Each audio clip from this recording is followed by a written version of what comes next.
बच्चों, मैं डॉक्टर रीना गुप्ता शासकीय नवीन उच्चतर माध्यमिक विद्यालय चूनाभट्टी भोपाल से कक्षा 9वीं में आपका हार्दिक स्वागत करती हूँ।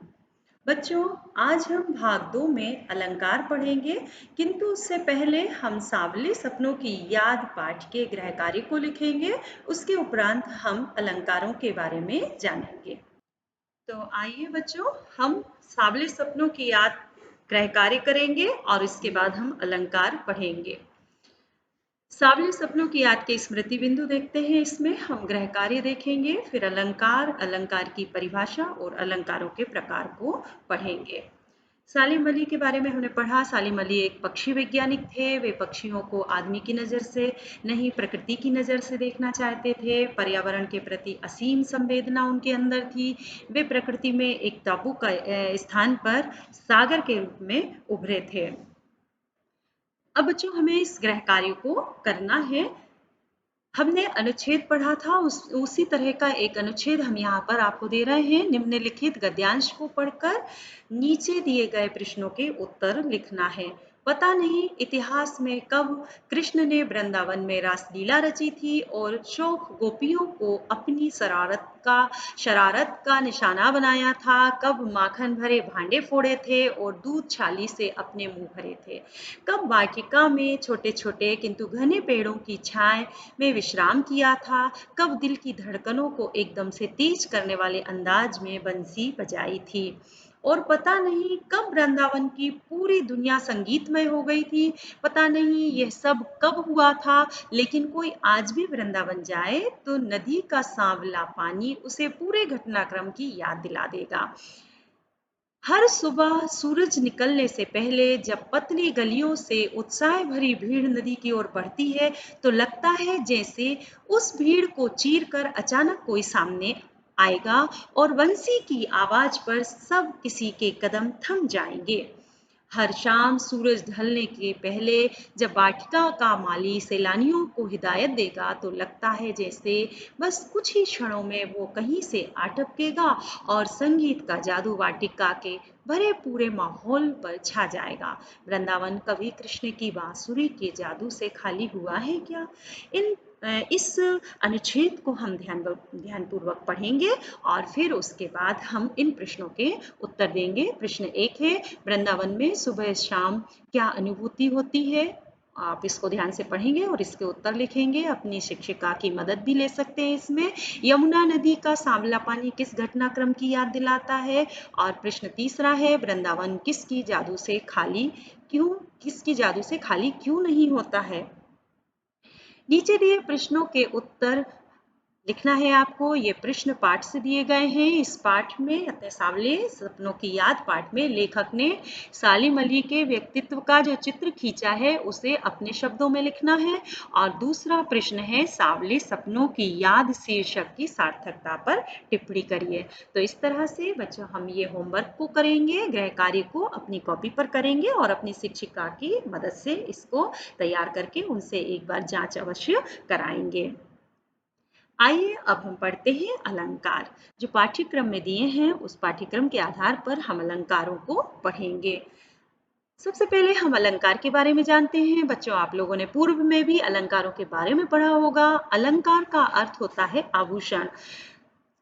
जब किसी सुंदरता को बढ़ाने के लिए जो साधनों का प्रयोग किया जाता है, जिससे सौंदर्य में चार चांद लग जाते हैं, उसे हम अलंकार कहते हैं। जैसे स्त्रियां आभूषणों का प्रयोग करती हैं, वैसे ही कविगण कविता रूपी कामनी की शोभा बढ़ाने हेतु अलंकार नामक साधन का प्रयोग करते हैं। इसीलिए कहा गया है अलंकरोति इति अलंकारः। अगर हम इसकी एक पूरे उसमें परिभाषा बांधना चाहें तो हम एक परिभाषा इसकी इस प्रकार दे सकते हैं कि जिन गुण धर्मों द्वारा काव्य की शोभा बढ़ाई जाती है उन्हें अलंकार कहते हैं। अलंकार किसे कहेंगे? कि जिन गुण धर्मों के द्वारा काव्य की शोभा में वृद्धि होती है उसे हम अलंकार कहते हैं। अलंकार के भेद। बच्चों, यहाँ पर अलंकार के दो भेद दिए गए हैं। मुख्य रूप से वैसे तीन भेद भी होते हैं, लेकिन हम यहाँ पर दो भेद मुख्य रूप से पढ़ेंगे। काव्य में कभी अलग अलग शब्दों के प्रयोग से सौंदर्य में वृद्धि होती है और कभी कभी उसके अर्थ में चमत्कार पैदा करके भी सौंदर्य में वृद्धि होती है। इस तरह से अलंकार के दो भेद होते हैं। एक होता है अर्थालंकार और दूसरा है शब्दालंकार। एक तीसरा भी होता है जिसे उभयालंकार कहते हैं। अर्थालंकार में अर्थ के माध्यम से चमत्कार उत्पन्न होता है, वहीं शब्दालंकार में शब्दों के माध्यम से। वैसे ही तीसरा जो भेद है वो उभयालंकार है, जिसमें अर्थ और शब्द दोनों के माध्यम से चमत्कार पैदा होता है, उसे हम उभयालंकार कहते हैं। सबसे पहले हम अर्थालंकार के बारे में जानेंगे, उसके बाद हम शब्दालंकार के बारे में पढ़ेंगे। बच्चों, आप जानते हैं कि कविता के अर्थ में चमत्कार उत्पन्न करने वाले अलंकार अर्थालंकार कहलाते हैं। इस अलंकार में अर्थ के माध्यम से काव्य के सौंदर्य में वृद्धि की जाती है। पाठ्यक्रम में अर्थालंकार के 5 भेद निर्धारित हैं। यहाँ उन्हीं भेदों का अध्ययन हम क्रमशः करेंगे। तो आइए बच्चों, हम सबसे पहले लेते हैं अर्थालंकारों के भेद को। कौन कौन से 5 भेद हैं अर्थालंकार के? सबसे पहला है उपमा अलंकार, दूसरा है रूपक अलंकार, तीसरा है उत्प्रेक्षा अलंकार, तीसरा है अतिशयोक्ति अलंकार और पांचवा है मानवीकरण अलंकार। हम यहाँ पर क्रमशः एक एक अलंकार की परिभाषा, उसका उदाहरण सहित हम यहाँ पर समझेंगे। पहला है उपमा अलंकार। उपमा अलंकार की परिभाषा इस प्रकार से लिखेंगे कि जब काव्य में किसी वस्तु या व्यक्ति की तुलना किसी अत्यंत प्रसिद्ध वस्तु या व्यक्ति से की जाती है तो उसे उपमा अलंकार कहते हैं। जैसे पीपर पात सरिस मन डोला, पीपर पात यानी पीपल के पत्ते की तरह, है ना। तो यहाँ पर मन के डोलने की तुलना पीपल के पत्ते से की गई है, अतः यहाँ पर उपमा अलंकार होगा। अब बच्चों, हम उपमा अलंकार के यहाँ पर अंग देखेंगे। उपमा अलंकार के मुख्य रूप से 4 अंग होते हैं। पहला उपमेय। उपमेय का अर्थ क्या होता है? जिसकी उपमा दी जाए। तो ऊपर जो पंक्ति दी गई है पीपर पात सरिस मन डोला, इसमें मन उपमेय है।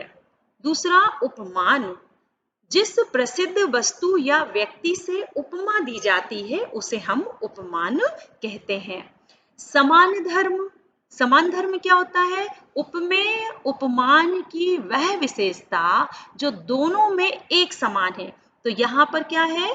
पीपर पात सरस मन डोला, डोलना, है ना। मन और पत्ता दोनों कैसे डोल रहा है, तो इनमें समान धर्म है। अगला है वाचक शब्द। वे शब्द जो उपमेय और उपमान की समानता प्रकट करते हैं। प्रयुक्त उदाहरण में सरिस वाचक शब्द है।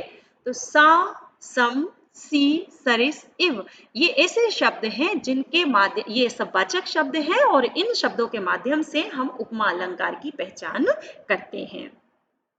दूसरा है रूपक अलंकार। रूपक अलंकार की परिभाषा इस तरह से हम लिखेंगे कि जब रूप गुण की अत्यधिक समानता के कारण उपमेय पर उपमान का भेद रहित आरोप होता है। यहाँ पर उपमेय और उपमान अलग नहीं दिखते हैं, उनमें भेद मिट जाता है, तो उसे रूपक अलंकार कहते हैं। रूपक अलंकार में उपमेय और उपमान में भिन्नता नहीं रह जाती है। जैसे भज मन चरण कमल अविनाशी, यहाँ पर क्यों है रूपक अलंकार? ईश्वर के चरण क्या हुए? उपमेय हुए, और उन पर कमल यानी कमल उपमान। कमल क्या हुआ? उपमान। तो चरणों में कमल का आरोप है, तो चरण क्या हो गए? उपमेय, और कमल हो गया उपमान, इसलिए यहाँ पर रूपक अलंकार है। तीसरा हम देखते हैं उत्प्रेक्षा अलंकार। जब उपमेय में गुण धर्म की समानता के कारण उपमान की संभावना कर ली जाए तो उसे उत्प्रेक्षा अलंकार कहते हैं। इस तरह से जब उपमेय में गुण धर्म की समानता के कारण, गुण और धर्म कैसे हो, समान हो, तो वहां पर उपमान की संभावना अगर कर ली जाती है तो उत्प्रेक्षा अलंकार होता है। इसे हम एक उदाहरण के द्वारा समझते हैं कि कहती हुई यूं उत्तरा के नेत्र जल से भर गए, हिमकणों से पूर्ण मानो हो गए पंकज नए। इस उदाहरण में यहाँ पर उत्तरा के जल मतलब आंखों में जो आंसू है, वो जल से भरे नेत्र, उपमेय में हिमकणों से परिपूर्ण कमल, कमल क्या है यहाँ पर, उपमान है, और नयन क्या है, उपमेय है। तो किसकी, नयनों में कमल की संभावना है यहाँ पर, मतलब उत्तरा के जल भरे आंसू, आंसू भरे नेत्र, उपमेय में हिमकणों से परिपूर्ण कमल यानी उपमान की संभावना प्रकट की गई है, अतः यहाँ पर उत्प्रेक्षा अलंकार होगा। उत्प्रेक्षा अलंकार की भी बच्चों पहचान है, जहां पर इस प्रकार के शब्द आते हैं, मनहु, मानो, जानो, जनहु, जनु, ज्यों आदि वाचक शब्दों का प्रयोग जहां पर होता है, वहां पर हमें फौरन पहचान जाना चाहिए कि यहाँ पर उपमा अलंकार है। अगला है अतिशयोक्ति अलंकार। अतिशयोक्ति, अति मतलब बहुत ज्यादा, अतिश का अर्थ होता है अतिशय, बहुत ज्यादा, और उक्ति का अर्थ होता है कथन, है ना। तो जहां किसी व्यक्ति, वस्तु आदि को गुण, रूप, सौंदर्य आदि का वर्णन इतना बढ़ा चढ़ाकर किया जाए कि जिस पर विश्वास करना कठिन हो, वहां पर अतिशयोक्ति अलंकार होता है। इसे हम इस तरह से भी कह सकते हैं कि जहां पर किसी युक्ति का लोक मर्यादा की सीमा को लांघ कर बहुत ही बढ़ा चढ़ाकर उसका वर्णन किया जाता है, तो वहां पर कौन सा अलंकार होता है, अतिशयोक्ति अलंकार होता है। बच्चों इनके उदाहरण आप अपनी कॉपी पर नोट भी करते चलें, जिससे कि आपको आसानी से इनको याद करने में आसानी होगी, और समझते जाए, समझने की चीज है उसको बहुत अच्छे से समझें और फिर उसको लिखें। अब अतिशयोक्ति का एक बहुत अच्छा उदाहरण है, सबने हनुमान जी की पूंछ में आग लगाकर लंका को जलाते हुए रामायण के सीरियल में तो देखा ही होगा और सुना भी होगा, तो हमने बड़ा ही आसान उदाहरण अतिशयोक्ति का यहाँ पर आपको दिया है कि हनुमान की पूंछ में लग ना पाई आग, लंका सारी जल गई, गए निशाचर भाग। यहाँ पर क्या है, हनुमान जी की पूंछ में आग लगने से पहले सोने की लंका का जलकर राख होने की वर्णन किया गया है, जो कि अतिशयोक्ति पूर्ण है। तो इस तरह से अतिशयोक्ति पूर्ण अलंकार हुआ कि जहां पर बहुत ही बढ़ा चढ़ाकर बातें कही जाती हैं, लोक मर्यादा को लांघ कर बातें की जाती हैं, वहां पर अतिशयोक्ति अलंकार होता है, जिस पर आसानी से विश्वास नहीं किया जा सकता। ऐसी तो यहाँ पर हनुमान ने लंका तो जलाई है, लेकिन ये कहना कि उनकी पूंछ में आग लगने से पहले ही लंका जल गई, यहाँ पर अतिशयोक्ति पूर्ण कथन है, इसलिए यहाँ पर अतिशयोक्ति अलंकार है। अगला हम देखते हैं बेटा पांचवा कि मानवीकरण अलंकार, एकदम नया अलंकार है कि जब जड़ पदार्थों और प्रकृति के अंग, जैसे प्रकृति के अंग कौन कौन से होते हैं, नदी, पर्वत, पेड़, लताएं, झरने, हवा, पत्थर, पक्षी, ये सब प्रकृति के अंग हैं। इन पर अगर मानवीय क्रियाओं का आरोप लगाया जाता है, मतलब इनमें ये कल्पना कर ली जाए कि ये मनुष्य की तरह क्रियाकलाप करते हैं, अर्थात मनुष्य जैसा कार्य व्यवहार करता हुआ दिखाया जाता है, तब वहां पर मानवीकरण अलंकार। इसे हम एक उदाहरण के द्वारा समझेंगे। जैसे आपने सतपुड़ा के घने जंगल वाली कविता को पढ़ा होगा, उसी का हमने एक उदाहरण दिया है कि सतपुड़ा के घने जंगल, ऊंघते अनमने जंगल। बच्चों यहाँ पर जंगल है ना, और कैसे कर रहे हैं, ऊंघते अनमने, ऊँघता कौन है, अनमना कौन रहता है, मन से अनमना और ऊँघने का कार्य तो मनुष्यों के अंदर होता है ना। तो यहाँ पर जंगल को मनुष्य की तरह ऊँघते और अनमने कहा है, इसलिए यहाँ पर मानवीकरण अलंकार है। तो इस तरह से बच्चों ये आपके शब्द अलंकार थे। आपको इनको बहुत अच्छे से पढ़ना है। और अगर हम चाहें तो एक मानवीकरण का एक उदाहरण और हम देख सकते हैं। इसको आप चाहो तो लिख सकते हैं कि बीती विभावरी जागरी अंबर पनघट में डुबो रही ताराघट उषा नागरी। तो इसका इस इधर क्या है, उषा पर नागरी का आरोप कर दिया है। उषा यानी प्रातः काल का समय होता है, उसको नगर का ही रूप मान लिया है कि नागरी क्या कर रही है, ताराघट उषा नागरी। तो उषा पर क्या है, नागरी का आरोप करने के कारण यहाँ पर मानवीकरण अलंकार है। इस तरह से ये दोनों उदाहरण आप जो भी आपको आसान लगे आप उसे तैयार कर सकते हैं। इसके बाद हम आते हैं शब्दालंकार पर, जहां पर शब्दों के माध्यम से काव्य के सौंदर्य में वृद्धि की जाती है, तब उसे शब्दालंकार कहते हैं। इस अलंकार में एक बात हमें याद रखने वाली होती है कि शब्दालंकार में शब्द विशेष के कारण सौंदर्य उत्पन्न होता है। शब्दों के माध्यम से कविता के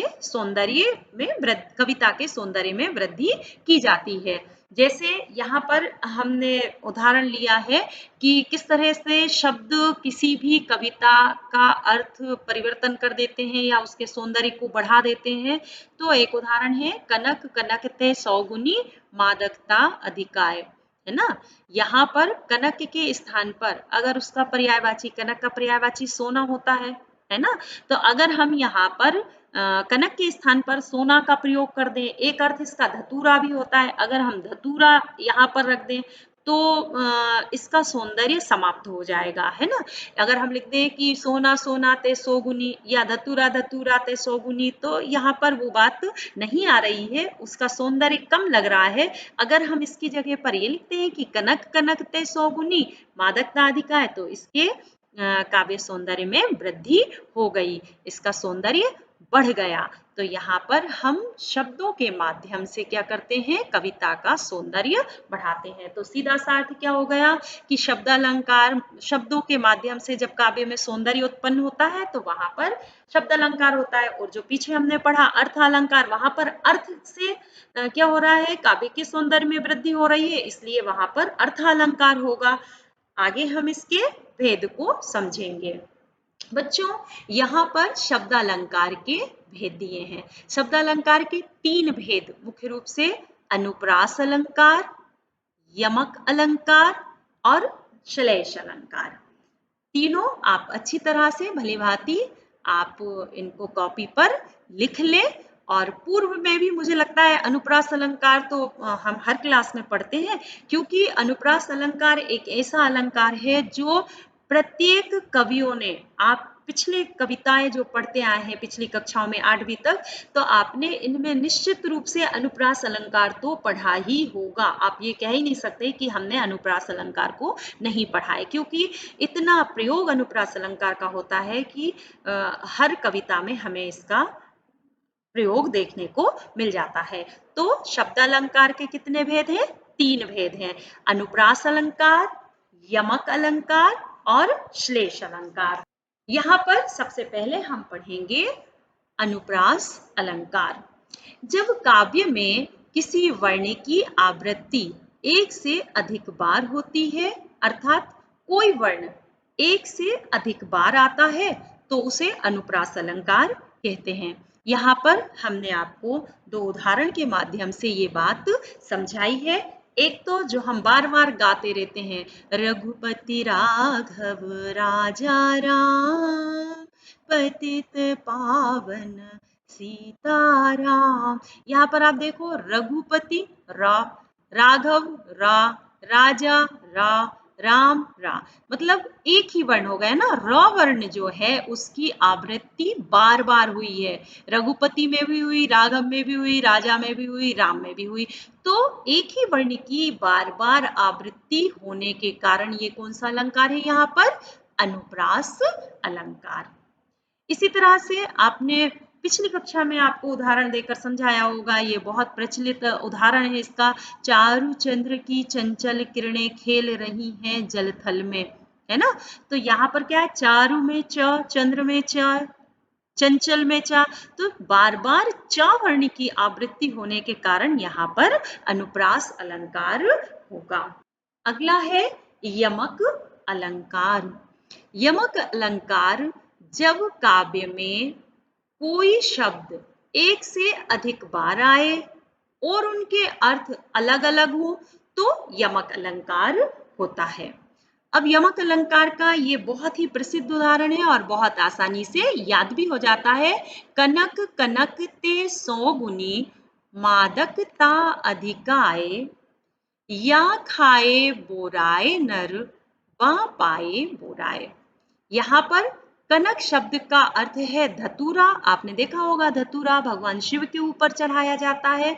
और दूसरे का अर्थ है सोना, है ना, जो आप सब जानते हैं, आपकी मम्मी वगैरह सोने के आभूषण पहनती हैं। तो यहाँ पर कहा है कि एक से अधिक बार, तो कौन सा शब्द आया है? कनक शब्द एक से अधिक बार आया है, लेकिन हर बार इसका अर्थ अलग अलग है। पहले और कहा गया है दूसरी लाइन में या खाए, या खाए यानी धतूरे को खाने से। अगर धतूरे को खा लिया जाए तो आदमी बोराए हो जाता है, मतलब पागल हो जाता है। और बा पाए मतलब गोल्ड, सोना, उसको पाने से भी, वो अधिक मात्रा में लोगों को अगर मिल जाता है तो भी व्यक्ति पागल हो जाता है। इसलिए यहाँ पर ये वाला उदाहरण लिया है कि कनक कनकते सौ गुनी, मादकता अधिकाए, या खाए बोराए नर, बा पाए बोराए। तो इस तरह से हम इस परिभाषा को लिखेंगे यमक अलंकार की। अगला है तीसरा श्लेष अलंकार। श्लेष अलंकार, श्लेष का अर्थ होता है चिपका हुआ। इसमें अर्थ एक ही शब्द में कई अर्थ चिपके हुए होते हैं, इसलिए इसको श्लेष अलंकार कहा जाता है। मतलब क्या हुआ श्लेष अलंकार का? कि श्लेष का अर्थ है चिपका हुआ, अर्थात एक शब्द के अनेक अर्थ चिपके होते हैं। जब काव्य में कोई शब्द एक बार आए और उसके एक से अधिक अर्थ प्रकट हो तो उसे श्लेष अलंकार कहते हैं। जैसे रहीमन पानी राखिए, बिन पानी सब सून, पानी गए ना उबरे, मोती मानुस चून। यहाँ पर क्या है? यहाँ पर नीचे वाली लाइन में देखो आप, पहली लाइन है रहीमन पानी राखिए, बिन पानी सब सून, और पानी गए ना ऊपरे, मोती मानुस चून। यहाँ पर ये पानी है तीन लोगों के तीन बातों के, तीन शब्द यहाँ पर जो दिए गए हैं, मोती, मानुष और चून, इनके बारे में इसके अर्थ बदल जाते हैं। किस तरह से, हम आगे इसको समझते हैं। यहाँ पर क्या है? दूसरी पंक्ति में क्या दिया था? पानी शब्द है ना, पानी गए ना ऊपरे, मोती, मानुष और चून। यहाँ पर हमने तीनों आपको चित्र के माध्यम से समझाने का प्रयास किया है कि पानी का इन तीनों चीजों में, तीनों जगह पर अलग अलग अर्थ है। मोती के संदर्भ में अगर हम देखें तो आभा विहीन, कहते हैं ना मोती में पानी नहीं है, चमक नहीं है, तो आभा विहीन मोती का कोई मूल्य नहीं होता। मोती जितना चमकदार होता है उतना ही अधिक कीमती भी होता है। इसी तरह से मानुष, मानुष यानी मनुष्य, मनुष्य के संबंध में पानी का अर्थ क्या है? प्रतिष्ठा, मान, सम्मान। अगर मनुष्य की प्रतिष्ठा नहीं होती है, समाज में मान सम्मान नहीं होता है, तो उस व्यक्ति को भी कोई पहचानता नहीं है, उसकी कोई इज्जत नहीं होती है। तो मनुष्य को भी अपनी प्रतिष्ठा को बनाकर रखना चाहिए। तो एक कहते हैं ना कि उसकी आंखों का पानी मर गया, उसमें कोई मर्यादा नहीं है। तो पानी का मतलब यहाँ पर मान, प्रतिष्ठा और सम्मान से है।